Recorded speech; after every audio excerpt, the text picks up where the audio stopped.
Ayan guys, isang napakagandang araw po sa inyo mga lodi, sisi. Ayan, namitas po ako ng dahon ng malunggay doon sa tabi ng aming gilid ng bahay. At ayan, hinihimay ko na po yan at ihahalo ko po sa aking gugulaying sitaw, kalabasa at saka yung okra. Ayan, samahan nyo na ako guys sa aking pagluluto. Ayan guys, sa sobra naming hilig sa dahon ng malunggay, lahat halos ng aming ginugulay talagang nilalagyan namin ng talbos ng malunggay. Ayan, 3 puno na po yung tanim naming malunggay pero naaagad po namin yung dahon. At ayan guys, napakwento na naman po ako sa inyo. Tara na nga't samahan nyo na lang ako magluto at nang maumpisa na natin ito. Yan po, kumulo na po yung aking pinakulong luya, sibuyas at bawang. At syempre, isinabay ko na rin po itong ating mga gulay para po mapalambot na rin sila tulad nitong sitaw at kalabasa. Sinabay ko na rin po yung okra kasi para sabay-sabay na silang maluto lahat.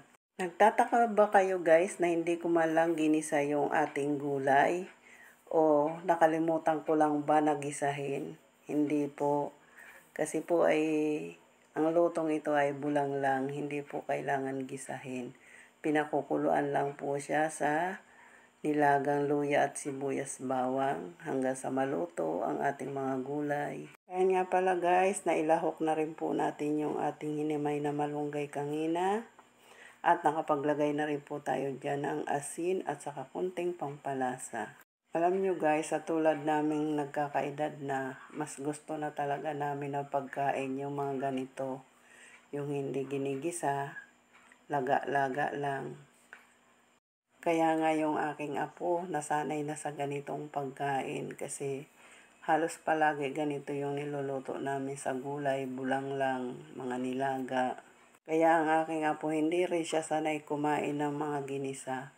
Tumitikim naman siya pero mas gusto niya yung ganito lang ang luto.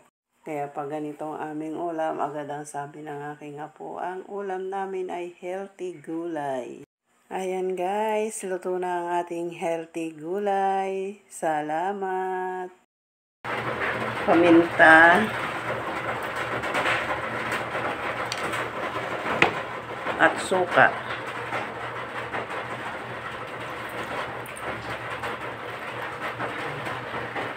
Guys, buksan na natin. Ayan, kumukulo na po yung aking paksiw. Bango. Ang bango ng amoy.